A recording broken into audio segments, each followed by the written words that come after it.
Do you know what is dark tourism? It is traveling to places which are historically associated with death and tragedy.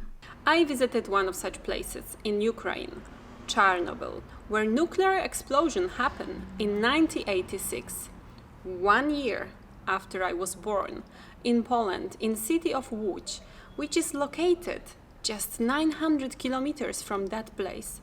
So I visited out of curiosity and to get to know more about this accident.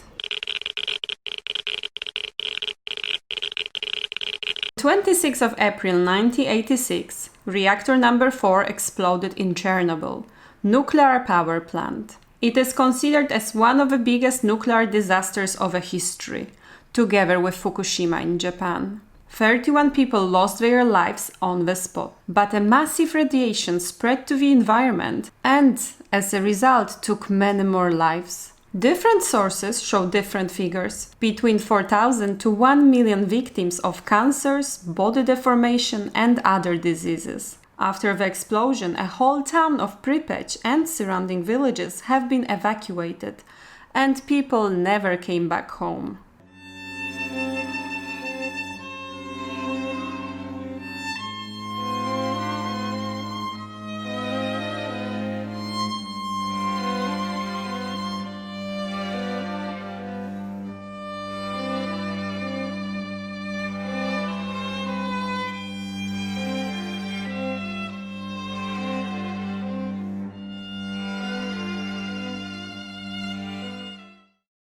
But this place is not entirely empty.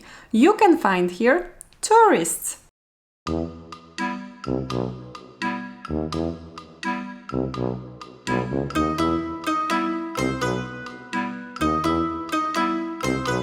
To get to Chernobyl, you have to go with organized tour. It is the exclusion zone, and all the traffic and entrance are controlled. In our language, this plant is called Chernobylnik. To divide this word by two parts, the first part, Cherna, means black, and the second, Byl, means true story. So completely black true story. Somebody made the prediction long time ago, because now we have black story here. Due to the fog, it's impossible to spot the reactor 4, which caused the disaster. It was covered in 2016 by a steel security shelter to prevent radiation. In front of the reactor there is a monument dedicated to heroes like firefighters, health workers, soldiers who took part of the rescue activities and the contamination. Behind me you can see the hospital. It's one of the most contaminated places here in Chernobyl. Why? So when the firemen were rescuing people and evacuating them, then after that they were taking them to the hospital, and this is where they actually realized that going backward it's not a good idea. After that they realized that their clothes and everything is super contaminated.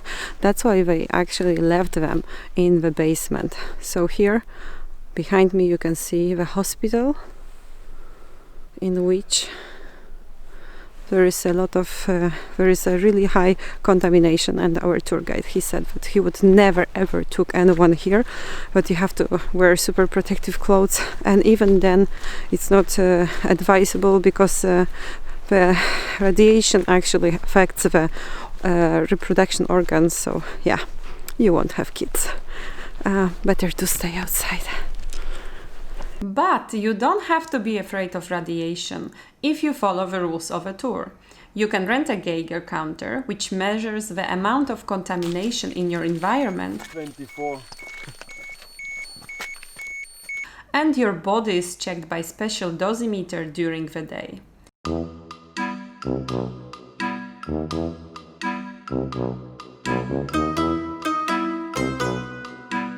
Going back to our tour.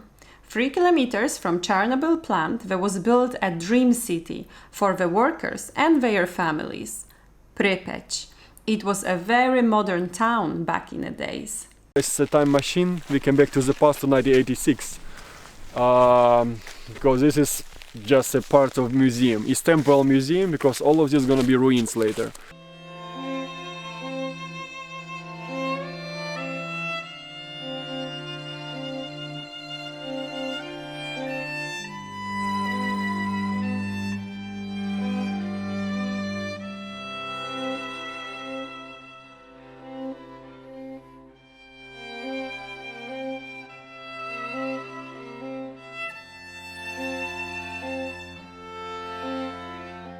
right now in Pripyat. It is abandoned town in a exclusion zone around Chernobyl. This zone is in a circle of 30 kilometers, and today we are exploring it. It feels like a ghost town. It is a ghost town. It's totally abandoned. Imagine whole town. It was 34,000 people living here, with everything: hospital, restaurants, hotels, I don't know, kindergartens, and now empty.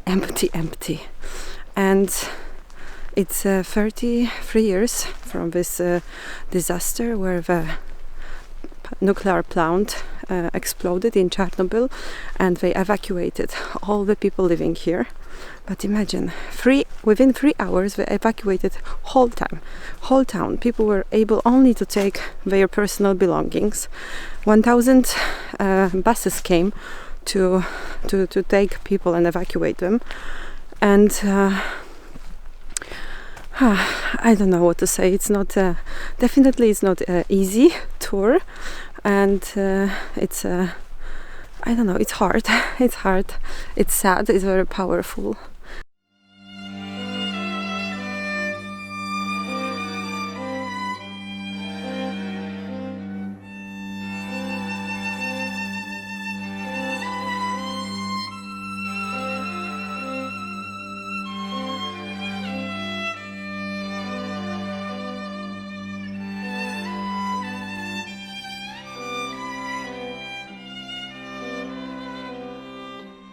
When we were going with a bus today, we were watching documentary about Chernobyl, nuclear power plant explosions, and also the victims were talking about their symptoms. How does it feel to be exposed to the radiation?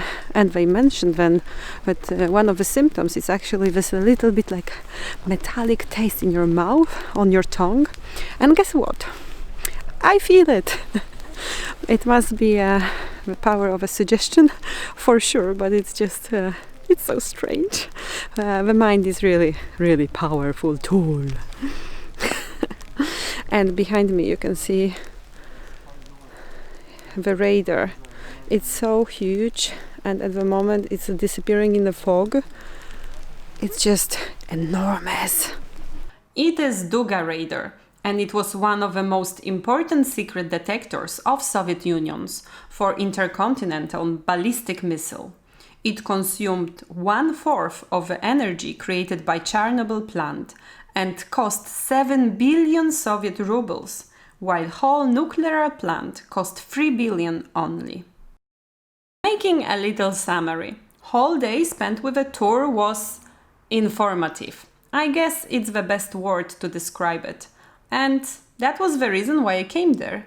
But I asked my guide why people visit this kind of places. I think now it's became so popular because it's like a trend, and most of people coming because someone's from my friend it went and I want to go too. It's kind of popular for people because this is became because of also the series of HBO series. It made an impact.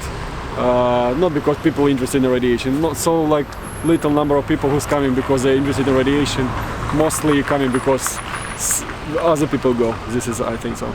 So what? Are you interested to visit?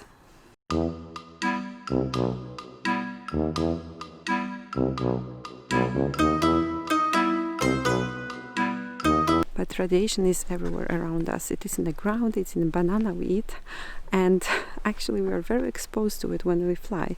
Guess who is the most exposed to radiation? Smokers! Can you imagine that? I didn't know.